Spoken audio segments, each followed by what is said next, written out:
లడ్డు కావాలా నాయన? ఇప్పుడు లడ్డు గురించి మాట్లాడకూడదు, సెన్సిటివ్ టాపిక్, మనకు వద్దు అది. ఫిల్మ్ ఇండస్ట్రీ కూడా నేను తెలియజేస్తా ఉన్నా, దీని మీద మీరు మాట్లాడితే మద్దతుగా మాట్లాడండి, లేదంటే మౌనంగా కూర్చోండి. అంతేగాని మీ మాధ్యమాల ద్వారా అపహాస్యం చేస్తే మటుకు ప్రజలు మిమ్మల్ని ఎవరు క్షమించరు. ఎందుకంటే చాలా డీప్ పెయిన్ ఇది. మీరు లడ్డు మీద జోక్లు వేస్తున్నారు. నేను ఒక సినిమా ఫంక్షన్లో కూడా చూశాను, laddu is a sensitive issue అని. Don't you ever say that. Don't you ever dare to say that, please.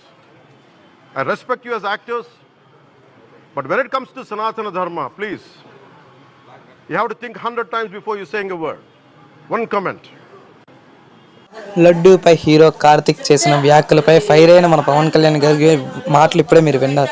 ఇంకేంటి అప్డేట్స్ కావాలన్నా, వీడియోస్ కావాలన్నా, లోకంలో ఏం జరుగుతున్నా, ఏ అప్డేట్ కావాలన్నా మీరు మాత్రం సబ్స్క్రైబ్ చేసి పక్కన బెల్ ఐకాన్ ఆన్ చేయండి. డీపీ మూవీ అనేది జెన్యూన్ ప్లాట్ఫామ్, జెన్యూన్ అప్డేట్స్ అయితే ఇస్తుంది. మీరు మాత్రం నాకు ఒకటే చేయండి, సపోర్ట్ చేయండి అంతే. మీరు నాకు సపోర్ట్ చేస్తే ఇంకా ఇలాంటి వీడియోలు ఎక్కువ చేయడానికి కుదురుతుంది. ఇది రీసెంట్గా స్టార్ట్ చేసిన ఒక చిన్న ఛానల్. మీరు సపోర్ట్ చేస్తే, మీ ఎంకరేజ్మెంట్ చేస్తే నేను కొంచెం మంచి వీడియోలు చేస్తాను.